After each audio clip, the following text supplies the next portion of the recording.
Hah? Serius doi nyalonin diri jadi presiden? Beneran kan nih? Beneran. Lah iya Giring.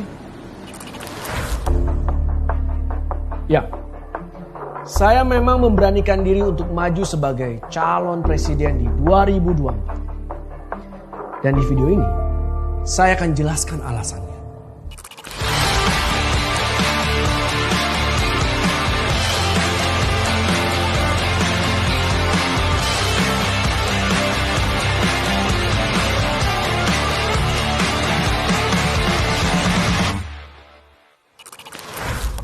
Saya sadar ini gak akan mudah.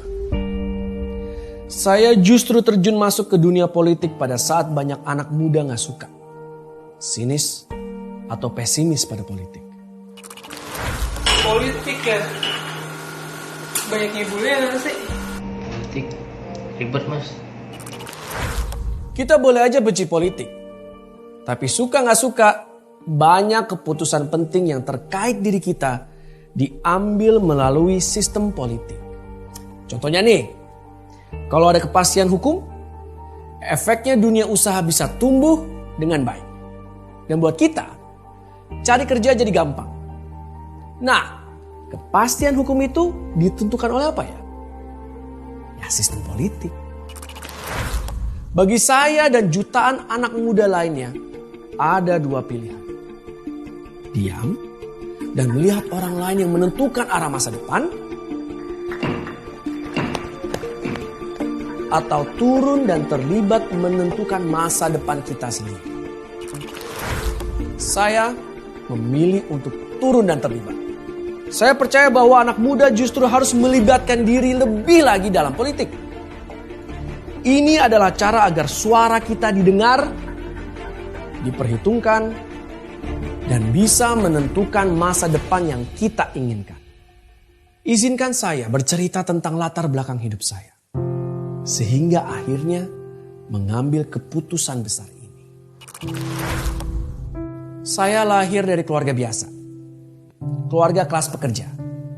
Saat krisis 98 karena beban ekonomi yang berat, bapak saya terserang stroke dan akhirnya meninggal dunia. Salah urus politik pada masa itu membuat hidup keluarga saya dan jutaan anak muda lainnya jadi sangat berat. Politik hanya bikin semua orang susah.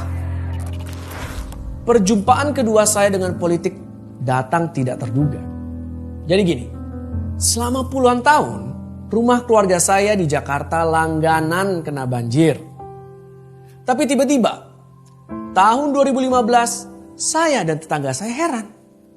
Kok sekarang gak banjir lagi? Aneh juga ya. Ternyata selama ini kita terbiasa dengan banjir. Jadi begitu gak banjir, seperti ada yang hilang.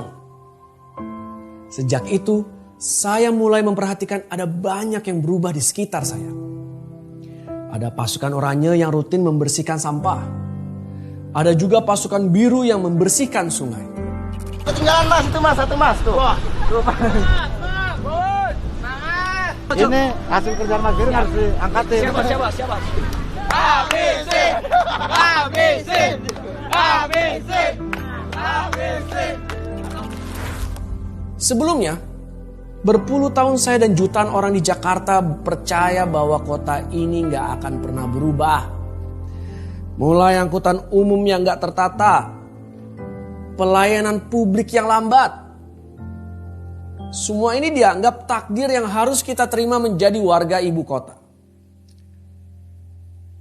Pandangan ini pelan-pelan mulai berubah setelah Pak Jokowi memimpin Jakarta. Kota jadi semakin modern. Kita bisa menyampaikan keluhan soal jalanan rusak, lampu jalan yang mati, atau sampah yang menumpuk lewat aplikasi. Penggunaan teknologi seperti ini bisa membantu menyelesaikan keluhan warga yang selama puluhan tahun cuma jadi tumpukan berkas laporan di kantor pemerintah. Bus-bus modern yang nyaman menggantikan bus-bus lama. Yang panas, pengap, gak aman, dan gak jelas kapan datangnya. Dulu, Kalau saya naik bus yang sepi, pasti was-was. Lirak-lirik kanan, kiri, sepanjang jalan karena trauma pernah kena todong. Tapi sekarang, kalau naik bus sepi malah senang. Bisa dengerin musik, kadang sampai ketiduran. Halte tujuan saya kelewatan. Taman-taman hijau mulai dibangun di seluruh kota, menggantikan pemandangan yang gersang dan kotor. Bertahun-tahun kita semua yakin bahwa ide membangun transportasi bawah tanah adalah mustahil. Itu ide gila. Karena Jakarta kan sering banjir. Tapi ternyata itu bisa. Sekarang kita punya MRT. Pelan-pelan saya sadar jika politik jatuh ke tangan yang tepat, justru akan membawa manfaat bagi banyak orang. Membuat hidup jutaan orang jadi lebih baik, lebih bahagia. Saya paham. Banyak generasi muda yang kecewa dengan gak percaya politik karena merasa diabaikan, ditinggalkan. Dan akhirnya politik menjadi sesuatu yang gak menarik. Pertanyaannya, kalau kita merasa diabaikan dan ditinggalkan, apakah kita akan diam? Buat saya reaksi yang sebaiknya diambil justru melibatkan diri supaya politik jangan jatuh ke tangan yang salah. Jatuh ke tangan orang yang gak ngerti kebutuhan, tantangan atau bahkan aspirasinya berbeda dengan kepentingan kita. Kaum muda. Kita sekarang sudah punya demokrasi. Kita punya pemilihan umum bebas. Satu suara asal dipergunakan dengan baik akan sangat berharga. Karena nanti di 2024 lebih dari setengah jumlah pemilih adalah kita, kaum muda. Perlu kita sadari korban pertama dari setiap kegagalan politik adalah kita, anak-anak muda. Karena anak muda punya masa depan yang lebih panjang. Kalau kita gak peduli pada politik dan gak mau terlibat, sikap itu justru akan membuat politik diisi orang yang salah. Bismillahirrahmanirrahim. Karena itulah, saya, Giring Ganesha, memberanikan diri mewakili generasi saya untuk maju sebagai Presiden Republik Indonesia di 2024. Izinkan dan beri kesempatan kepada saya untuk melayani seluruh rakyat Indonesia.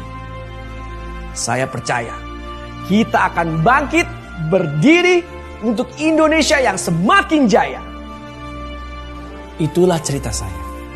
Cerita yang akhirnya mendorong saya berani untuk maju. Kita semua punya cerita tentang kegagalan, rasa sakit, dan perjuangan untuk bangkit. Dengan berbagi cerita, kita dapat saling menularkan semangat supaya tidak putus asa dan supaya bisa bangkit dari kegagalan. Saya sudah berbagi cerita. Sekarang, kirimkan cerita kamu dengan hashtag Indonesia Bangkit. Mention saya di Facebook, Twitter, atau Instagram. Kisah kamu akan saya tayangkan di media sosial saya.